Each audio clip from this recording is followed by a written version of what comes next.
All is fair in love and war.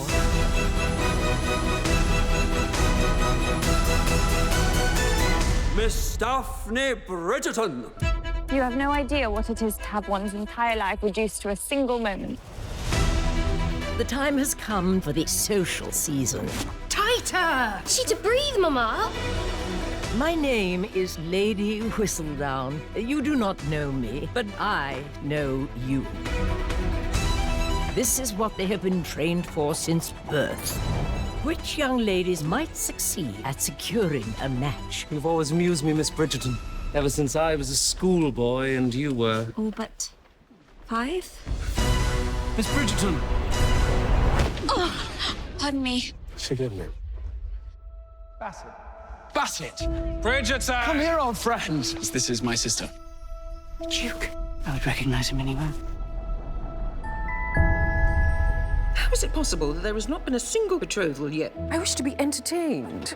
We find ourselves seated beside each other. I would like to think you're happy about that. It would be better if you refrained from thinking about me at all. I'm aware of your reputation. I'm anything but interested in you. And I, anything but interested in you. Must our only options be to squawk and settle or to never leave the nest? What if I want to fly? Lady Whistledown has all but declared me ineligible. Whistledown. Whistledown. Whistledown. If I'm unable to find a husband, I shall be ruined. Perhaps there is an answer. We could pretend to form an attachment. Pairing like that would be most enchanting indeed. Every presumptuous mother in town will leave me alone, and every suitor will be looking at you. Stare into my eyes. If this is to work, you must appear madly in love. The Duke truly has put your head in a spin. Is it awful that I'm enjoying it? Dear reader, if there is a scandal, I shall uncover it.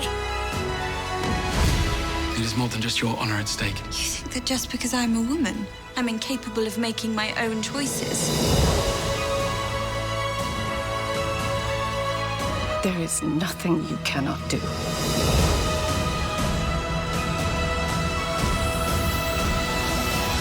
You are a Bridgerton. Oh, is this not lovely? All of us together again. Lovely indeed. We should tempt scandal more often.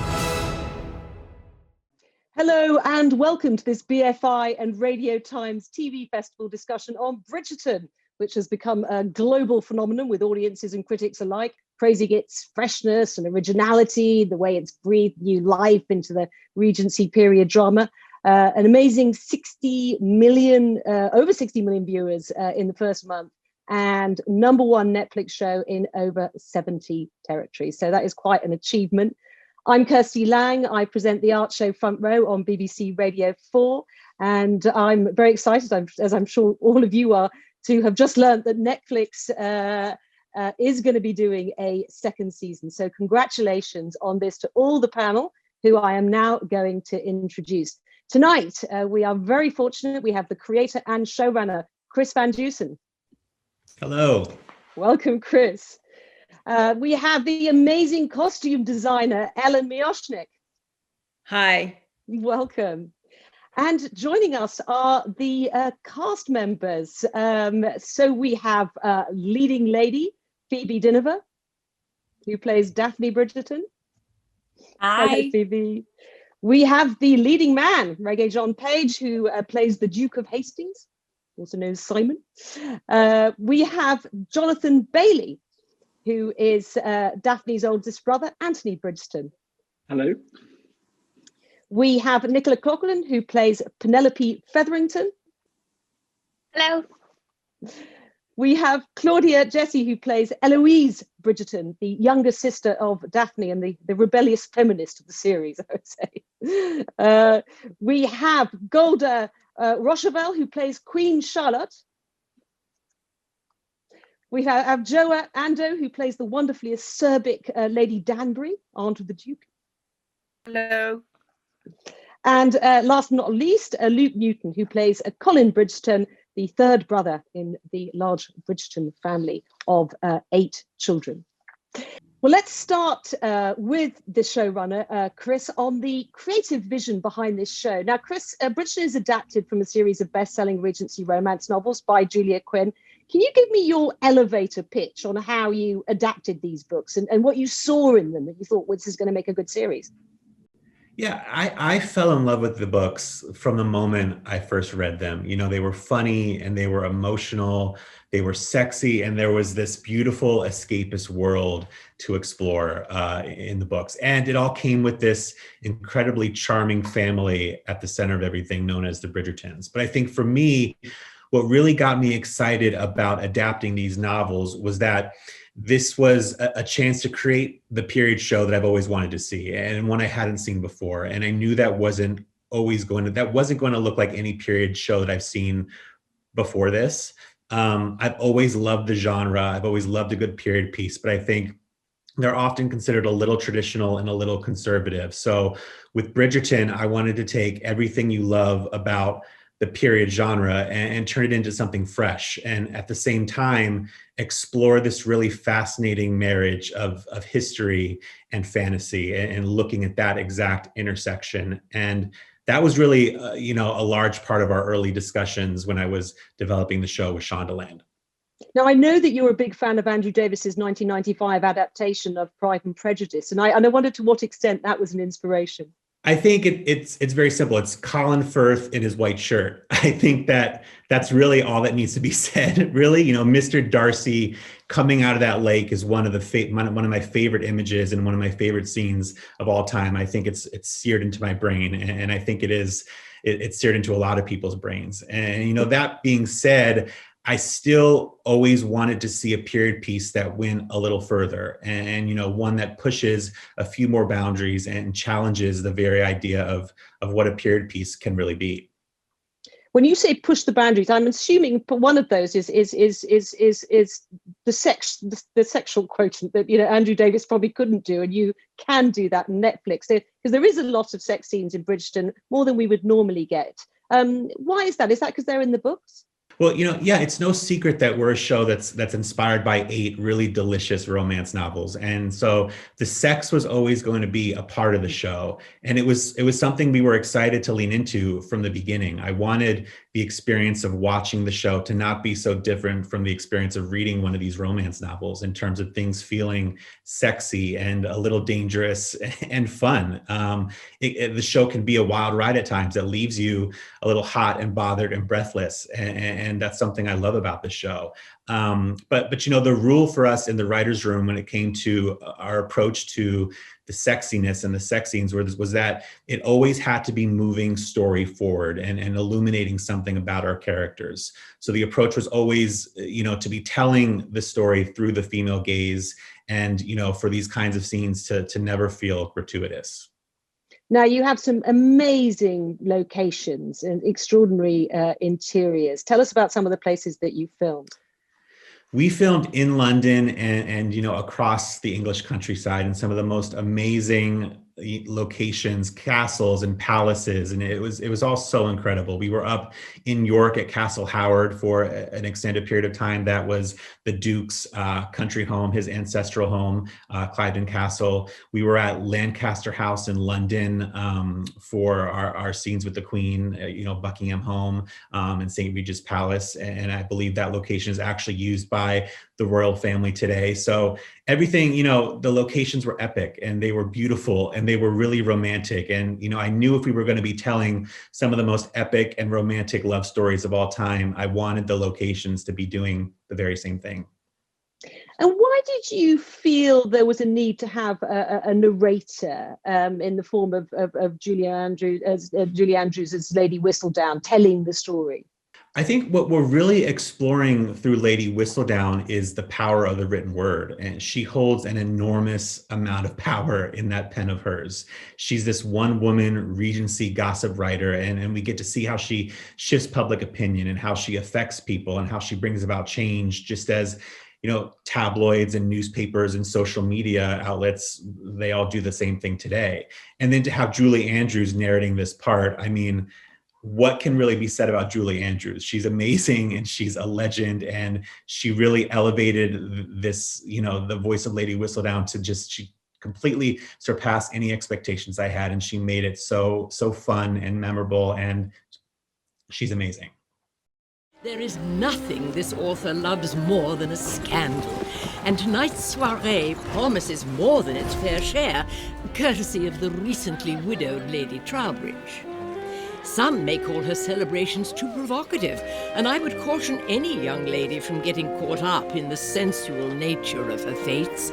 For one scandalous move between an unwed couple, a wayward touch, or heaven forbid, a kiss, would banish any young lady from society in a trail of ruin. Well, at this point, I'd like to, we've talked about the great locations, let's talk about the great costumes. Let me bring in the costume designer, Ellen Mirojnick. Hi. Hi. I mean, congratulations, because the costumes are just breathtaking. They're sexy, they're fashionable, not a bonnet in sight. Now, I know that most period dramas hire their costumes, but you didn't do that, did you? No, we weren't able to hire any costumes. We had a beautiful portrait of what we wanted to create based on Chris's beautiful adaptation. And you just go by what Chris just told you about what his point of view was in terms of creating this period that is unlike others. So there is a fantasy illusionistic element in creating the world that we had to build. That being said, there was nothing available in the world to be able to do that with. You need your tools. And so what we decided very, very early on, the only way to really make this world as luscious and as sexy and as beautiful and the most beautiful romantic love story that anyone has ever seen was to build it all. And I think you made something like over 7,500 garments from scratch. Is that right? Well, yes, everything was built from scratch. Everything. The whole show is a bespoke show. And what I mean by that, we did it in a very logistical way. We had to build all of the background players. We had to build all of the principals. And we logistically figured out a way to make that all possible. There were 7,500 pieces, but that all includes from soup to nuts. That's like from the shoes to the undergarments to the accessories to the headpieces and of course the clothing and all pieces of the clothing. It's a staggering number. It is a totally staggering number, but truthfully, it was a necessary number. But that was to make over 6,000 full costumes. So that includes the principal costumes. It's a huge number, and it was staggering at first. And I have to say, it was not logistically a nightmare. It was, once we started to go, we went and we found the space and we filled the racks quite as efficiently as we possibly could. But we had an extraordinary team of people. Extraordinarily, I would say probably the most talented costume team that I've ever worked with, and particularly the most extraordinary artisans that I have ever worked with to make this world just luscious. Okay, well, let's move on now to the lovers, to our leading lady and leading man, the Duke and Daphne. So Phoebe and Rege, and I'll start with you first, Phoebe. Daphne is a woman who's constrained by the social rules of her time. She's got to find a husband. She's got to remain pure until she does. But there is a modern sensibility to her, isn't there? Yes, absolutely. I think that's what's really brilliant about the character, and is there in the writing, and was there from the start. Really, when I signed on, it was always that the women were all going to have real agency, no matter what their situation. They're all very much control of their own destiny, and Daphne very much is that as well. And it's quite interesting. I really like the parallels between her and Eloise. And, you know, Eloise is the obvious feminist. She rebels against the patriarchy and all of that. But Daphne, she's just a woman who wants to get married and have a family. And that doesn't necessarily mean that she isn't a feminist in her own right, but those are the things that she longs for. And so it was quite interesting playing that within, you know, and the parallels between her and Eloise. But yeah, I think that's what I really loved about the character, and being able to explore that was really interesting to me. I think Chris put it that when it comes to relationships between men and women, everything has changed in 200 years to nothing has changed. Yes. And I think you sort of see that in Bridgerton. We have these moments of recognition, you know, and then these moments where we're appalled about how the women are treated. I mean, what did Bridgerton teach you about the role of young women at the time? What reflections do you have? Oh, so much. I mean, the fact that they, you know, it's so interesting because there are a lot of parallels, unfortunately, to the world that we're living in now. But I think it's really interesting to see these women sort of, you know, get their glad rags on and dress up, spend hours getting ready to parade themselves in front of the Queen in the hopes that they would eventually find a husband. And obviously a lot has changed, you know, we're no longer wearing corsets, which is great. And, you know, that we don't have to marry, and there's obviously the huge differences, but there is a lot that hasn't changed. And I think that's what's so brilliant about Bridgerton and so fascinating, you know, the way media treats women, for example, today. That's a theme that is really embedded in Bridgerton and was really fascinating to me. And also, you know, Instagram and the way that we have filters and this, we're always portraying a certain side of ourselves. So yeah, I love the fact that, you know, it's set in 1813 and obviously a lot's changed, but we're still suffering from the patriarchy, and we're still suffering from those themes that are explored in Bridgerton. I think also for if I could just add, I think also for Daphne, you know, a lot of her journey it's very much the education of Daphne Bridgerton in season 1. And she starts out as this picture perfect debutante who knows very little of love, and she knows nothing of sex. And she grows into this woman who gets to shed all the constraints society has held her to, and finally figure out who she is and who she's capable of. I think a lot of the show looks at the plight of women, and what we're really saying is that women have been strategizing for centuries on ways to assert themselves and figure out ways how to find their own agency. And you should know something about me, Your Grace. I will not have this go wrong. You mean our ruse? It's more than a ruse now. It is more than a negotiation. This is not just about finding the best match to impress Lady Whistledown, or the Queen, or any member of the ton. This is about a life, Your Grace. My life. I must finally take charge of it. I cannot afford to do otherwise. So I shall not have this go wrong. And if you are not in agreement, then you should tell me now. I shall agree. On one condition. You do not understand, Your Grace. That you call me Simon. If we are truly to seem to be courting, if this is to be a match like no other, then you should call me by my name. Very well. Simon. Rege, let's talk about your character, because I couldn't quite decide whether the Duke was a selfish cad or just deeply scarred by his childhood. I don't know why you'd have to choose. You can absolutely be both. The joy of coming onto this project and the conversations I had with Chris very early on was about bringing in that kind of breadth so that you didn't have to pick one or the other. We didn't necessarily have to have a good guy or a bad guy. I know that personally I see him as something of the antagonist of the series, because I think that he does need a redemption arc before he is worthy of the position of romantic hero that we put him in, that we place him in.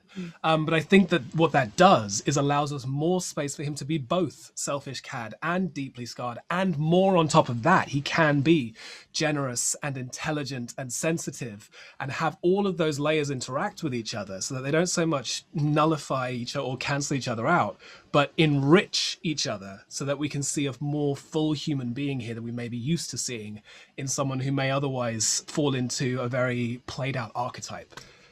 Because he's a little bit of an outsider, isn't he? I mean, he's a duke, obviously, he's a member of the aristocracy, he's got, you know, this huge pile in the countryside, but a bit of an, bit of an No, outsider. absolutely an outsider in every possible way. I mean, he's set up from birth by his dad to be an outsider. He's set up by circumstance to be an outsider. He chooses as a reaction to his own brokenness and scarred history to create himself as an outsider. Personally, I imagine it as a defense mechanism. But again, I would leave that... it's a joy to be able to leave room for interpretation in that. But I think the outsiderness is very deliberate, and it's something that we discussed at length, how to highlight and explore. Even in the wardrobe, Ellen and I, the first conversations I had on this show were about how wardrobe could reflect the travels he's gone on, how he's kind of isolated himself, how he deliberately will present himself differently as an outsider to make sure that there is this separation between himself and everyone else socially. And I think that separation is precisely where Daphne comes in, and she's the first person to really muscularly challenge that. And certainly the first person to get through it, aside from possibly a little bit Lady Danbury. I'm sure Adjoa would argue the toss on that. Yes, the mention of the costumes. I mean, you cut quite a Byronic figure, and I think that was okay. You also spent a lot of time in the boxing ring. Is that something you had to learn? I mean, presumably you all had to learn loads of skills, like, I don't know, etiquette, boxing, riding, whatever.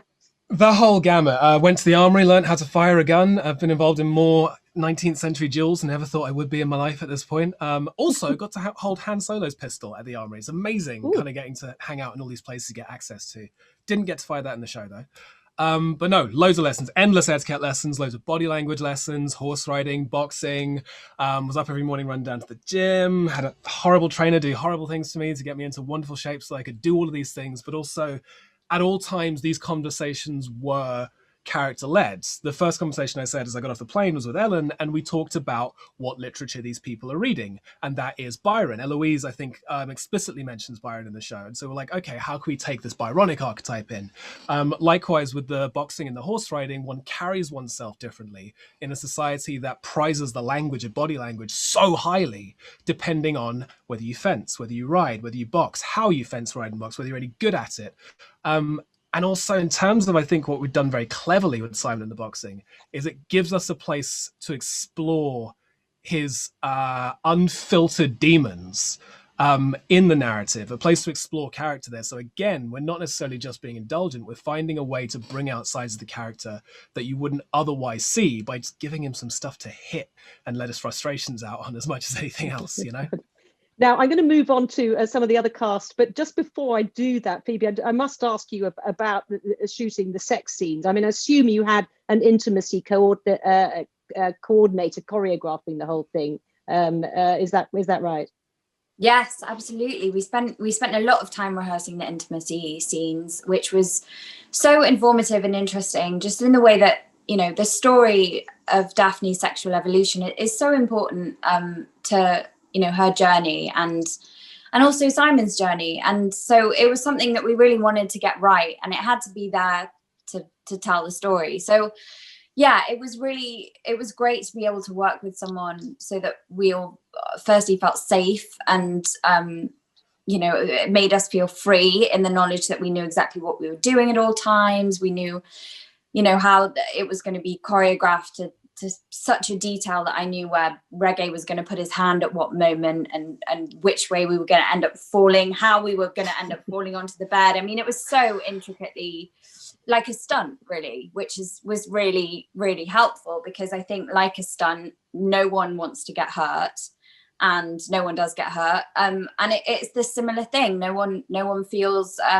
uncomfortable, and everyone feels safe. And it was great. And also, it was really helpful for as I said, the story, because we were able to block it in a way that really told that evolution, that really told the fact that this is Daphne's first time, and, you know, she's nervous, but she's very much, you know, she also was really wanting to have sex. It had to be something that she was really willing and wanting to do as well. And then by the end of that journey, it had to be that she was becoming more confident and more comfortable, and so it was really helpful working with an intimacy coordinator just for all those reasons, and but mostly so that we could get on set and feel free in the knowledge that we were safe, and yeah, it was great. Now, the Regency season is managed by a number of very powerful matriarchal figures. Mrs. Bridgerton, Mrs. Featherington, obviously trying to find suitable husbands for their daughters, but there is also Queen Charlotte and the Dowager Lady Danbury. And so I'd like to go now to Golda and Adjoa. Golda, let me start with you. Tell us about Queen Charlotte. And by that, I mean the Bridgerton version of Queen Charlotte, because she's not in Julia Quinn's books, is she? And this is a really quite important premise behind the show. So explain that to us. Yes, I mean, it's really important to note that she is not in the books. So she is of the world of Bridgerton. And I think it was a really important thing to kind of place in this world to show society, to show who is running society, to show the kind of the royal lifestyle, who is in charge, who says yay or nay, who's in, who's out. Who has the finger on the pulse of the gossip of the day.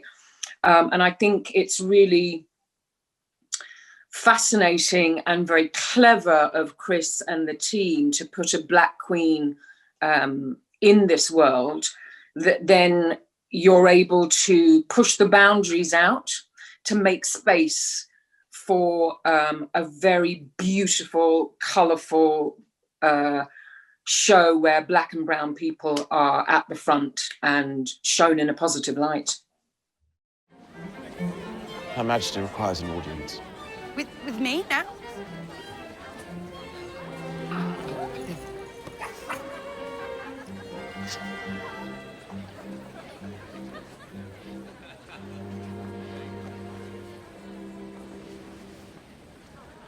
Who is she? Your Majesty. Whistledown, I tasked you with unmasking the scandalmonger. Believe me, I am intent on locating her, and I'm angry at myself for having not yet uncovered her identity.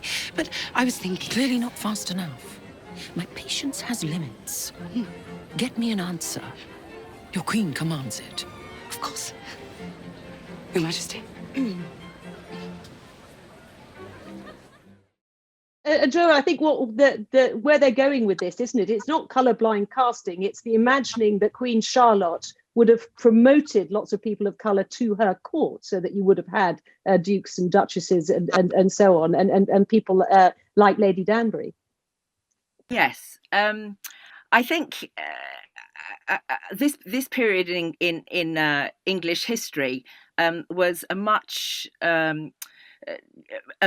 richer period in terms of the people who existed in the country and particularly in London than normally gets portrayed in a costume drama. And so lots of historians will tell you now that Queen Charlotte, as many people know, was descended from Alfonso III of Portugal and his African concubine, mistress, whatever. There was a lot of interracial relationships in the Portuguese court at that time because you had the Moorish influence coming up from North Africa.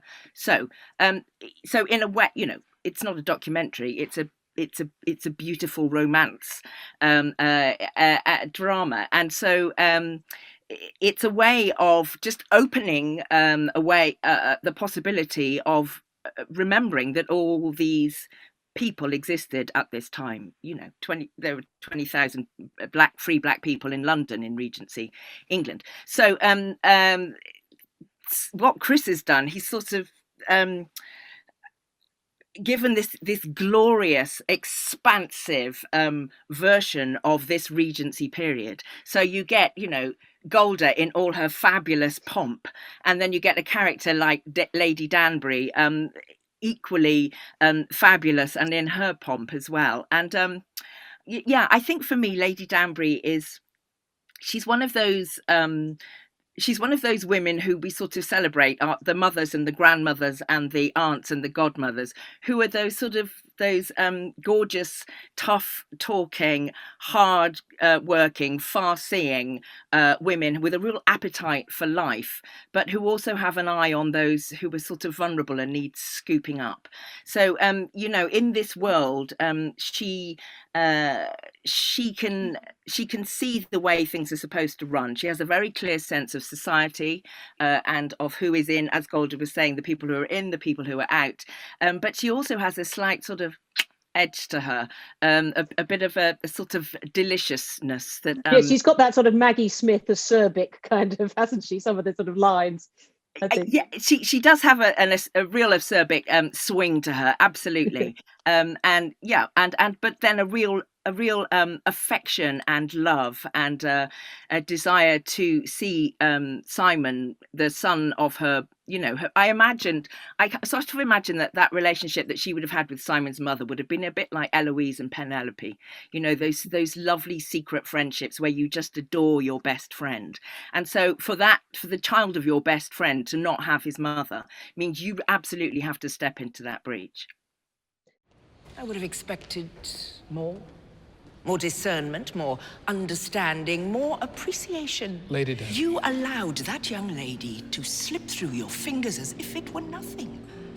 I understand that you believe such subjects as love and devotion, affection and attachment, you find it all trite and frivolous. But have you any idea those very things are precisely what have allowed a new day to begin to dawn in this society? Look at our queen. Look at our king, look at their marriage, look at everything it is doing for us, allowing us to become. We were two separate societies, divided by colour, until a king fell in love with one of us. Love, your grace, conquers all. Golda, I have to ask you about the costumes because you have the most amazing outfits in the show, and wigs. Wow, what wigs? I mean, you must have spent a lot of time getting ready. To begin with, yes, because those works of art have to be wrestled to the ground. I think we got it down to about 45 minutes in hair and makeup, and then about 30 minutes to get the costume on. To begin with, there were two people helping me with the costume. It's quite a feat. It's double corseted. It can be quite heavy because it's bejeweled from head to toe. And yeah, the wigs are quite extraordinary and yeah, really thrilling to be able to wear those works of art. Let's move on now to the unmarried ladies. We have Nicola playing Penelope Featherington and her best friend, Eloise Bridgerton, played by Claudia. So, Nicola, these young women are quite unworldly in many ways, especially when it comes to sex. We heard from Daphne. So it's a long way from, but different world from Derry Girls, isn't it? Very much so, but I feel really privileged that I've got to be in two shows that I love being in that celebrate female friendships and how important they are and how formative they are, and also to show sides of young women that we often don't see on screen, you know, that Eloise and Penelope, they make questionable decisions and, you know, but they truly love each other. And Julia Quinn, who wrote the books, Claudia and I were lucky enough to meet her on set, and she said these are love stories, but one of the biggest love stories in the books is Penelope and Eloise because it carries through the whole series, and that was such a lovely thing to hear. And Claudia, your character Eloise is she's the voice of feminism and modernity, isn't she? Really, in the show, was it fun playing somebody who swims against the tide? Yeah, I think yes, because also she's hilarious. So my favorite thing to do in the world is to make people laugh. Daphne! You must make haste! Should you think she heard me? But also, I guess she is the sort of one holding the megaphone of this feminist narrative, I suppose. But like we see it in the boys as well, in their search, and in Phoebe and her search, and in the mothers and what they have to go through. You sort of see that the system isn't really working for anyone, even the people it looks like it's massively working for. But I guess the other characters, you see them internalize things all the time. They struggle to actually speak about how they feel, whereas Eloise does not have that problem. So I guess it's explicit, I guess, with Eloise. Yeah. And having a nice face and pleasant hair is not an accomplishment. Do you know what is an accomplishment? Attending university. If I were a man, I could do that, you know. Instead, I shall have to stand by and watch dear Mama appear proud because some man should like to admire my sister's face and hair and fill her up with babies. Oh, Penelope, you're not listening to what I say. Whoa. Oh. I know of someone with child. Is it your Mama? She's not advanced in age? I suppose your father should still want a boy. It is not my Mama. It is a maid. Which one of your maids is married? She's not married. How did she become a child if she's not married? I do not know. But I will find out. You must. Otherwise, how can we make sure it never happens to us? We have accomplishments to acquire. And Nicola, what sort of skills did you have to learn for the part? Specialist skills, I don't know, like the etiquette and the curtsying and all that sort of stuff. Gosh, I think the main thing was just, I developed my own skill in that I learned how to nap wearing a corset. So I was just like, like when a puppy is really small and you put them somewhere too warm and comfortable, they'll just fall asleep. I was a little bit like that. So it's not necessarily a skill, but I did, and I suppose we can say this now. I think we're okay for saying spoilers, right? Yeah. I think okay. So, yeah. Myself, I decided to sort of see how easy it was to listen in on people's conversations. So sometimes I'd be on the tube and I just sort of, you put your head down and you see, and it's mad what people will say when they don't know that you're listening. Because I was trying to think, how does Penelope do this? How does she, how is she Penelope and Whistledown? How is that happening? So for me, that was something I did, which is maybe a bit creepy, but incredibly helpful when it came to playing her. And I know that you had a historical consultant, Hannah Gregg, on set. Yeah. She wrote a book about high society in the Regency period. And I wondered if she'd given you any tips that you found useful.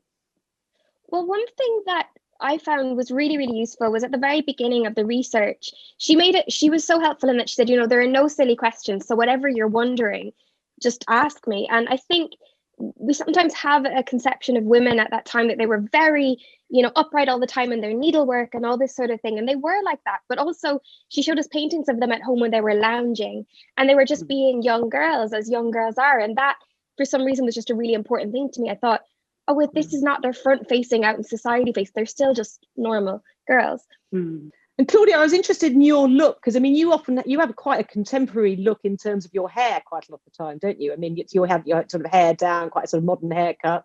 How did you explore the look with Ellen?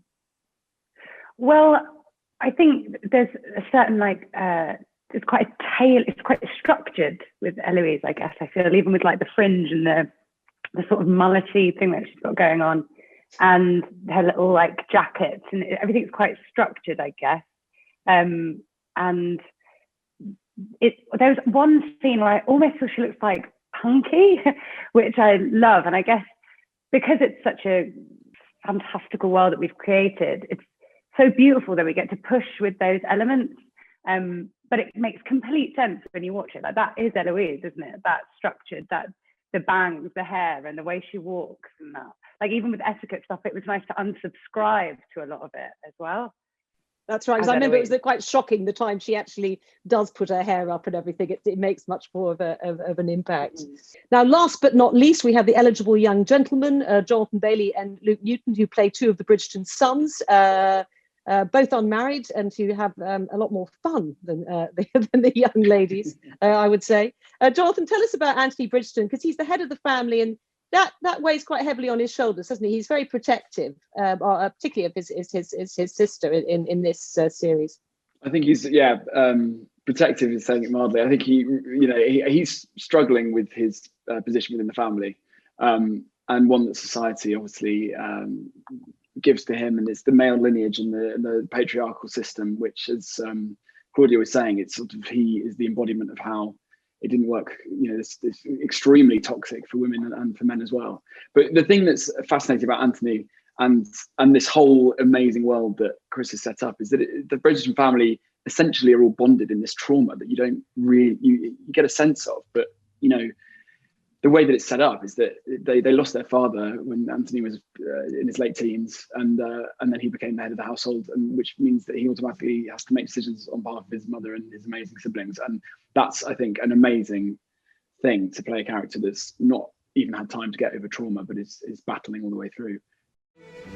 Lady Bridgerton, Miss Bridgerton, Lord Bridgerton. I believe you have already been introduced to my daughter, Daphne, Lord Ambrose. Yes, we met at your brother's levee. If I recall, my lord, you had just won your first race at Newmarket. His first and only, I believe. Well, in that case, let us hope his lordship has found himself a new horse. I haven't had the pleasure of seeing you at our club lately, Ambrose.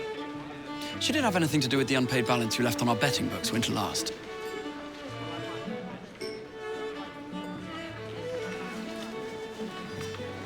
Ambrose is a cheat. A man of any honor ensures his debts are fully paid. I did not realize. How could you have done? It is the very reason I am here, sister. And Luke, there's a sense, isn't there, that wealthy young men in that era were a little bit adrift because they didn't have sort of proper jobs. The women take care of the domestic side of life. I mean, that's an issue for them, isn't it?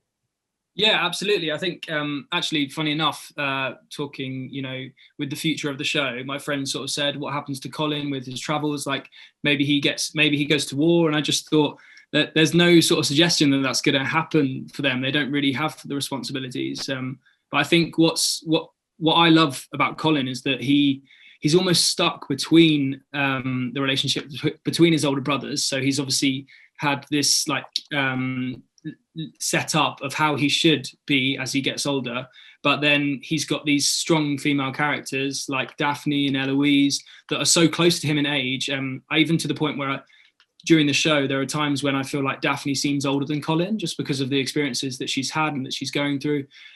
So I feel like he's kind of stuck in the middle and doesn't really know how to feel because he's got such empathy for his sisters and how they're growing up. But at the same time, he's got these two older brothers that he really looks up to, that he wants to be like. So it's kind of a weird situation for him, and it'll be interesting to see how he navigates through that. He's also got quite a strong moral compass, hasn't he? And he's sort of in touch with his emotions, which I imagine with these sort of standards of masculinity at the time were quite difficult. Do you think that's an aspect of his character, of Colin's character? Absolutely, yeah. And I think I actually relate to that quite a lot. There are so many females in my family, and there's just me and my dad. So I feel like having really good relationships with all the women in my family, it kind of that's what it feels like for Colin, and he does have that much more sensitive and compassionate side that I think the older brothers have, but are maybe keeping it under lock and key. Particularly Anthony, you don't see a lot of it, but there are moments, when they. Particularly the scene between Anthony and Colin together when there's an apology, and that's kind of a big moment for them, and it's very much shot as in the way of this has never been seen before, an apology to a younger sibling, and sort of retracting something that he's gone in with such aggression before. So yeah, it's definitely interesting for Colin. And Jonathan, although Anthony's rich and entitled, life isn't all easy for him because he's in love with this opera singer, who he can't really be with, and so did you feel sorry for him in that sense? Yeah, I mean, I think you've got to fall in love with your character in one way or another, but with him, you just have to root for him, and it's funny because, I mean, to exist in a world where basically Sienna is this extraordinary woman with extraordinary talents, and we have to remember a world in which being an amazing artist is valued less than being someone of privilege and with wealth. So yeah, he's trapped, and I think we hope that he will be able to learn how to communicate in a better way, and I think probably Daphne and Simon will be able to help with that, and in those moments with the siblings, that's what it's all about. And I think when you read the scripts, I was really, really happy to go to show just how awful, he is to himself, and he harms himself really in harming everyone else. But those moments that Luke just picked out with him, and also with Daphne with the milk scene, were exactly the moments of humanity. And I think to see a man construct himself emotionally, and for whatever reason you can draw on, whether the trauma or the patriarchal society or the fact that he's just not built in the way that, you know, the power means that he can fly with it. So anyway, yeah, there's a lot to go, but I did root for him, and I've got his back. Well, a lot more to explore, and I'm going to bring Chris back in at this point, because there are 8 books in Julia Quinn's series. Each one is devoted to a member of the Bridgerton family. Would you hope in the long term to adapt all 8 books? Of course, absolutely. You know, we know there are 8 Bridgerton siblings. They all have love stories. They all have, you know, amazing explorations of all of those characters. And I'd love to be able to do that on screen for each of them. Absolutely.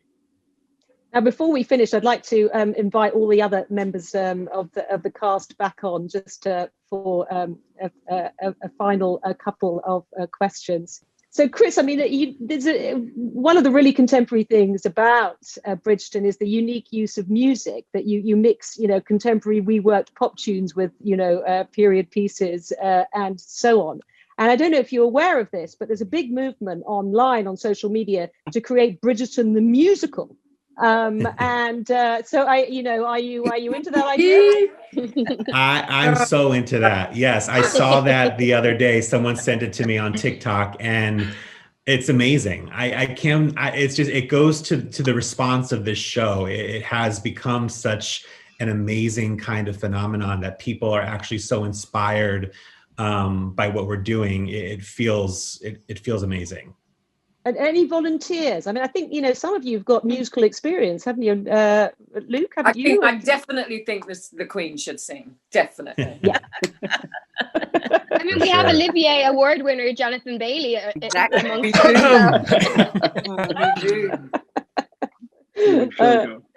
Absolutely. Well, I look forward to Bridgerton the musical, but I think we have run out of time, but I'd just like to thank all of you for taking part in this panel, and also a huge thanks to Netflix, the BFI and the Radio Times for making this possible. And if you've enjoyed this discussion, you might like to subscribe to the BFI YouTube channel. Also, the BFI is a charity organisation, and details of how to donate will appear on the screen from now. But just finally, great news about a second season of Bridgerton.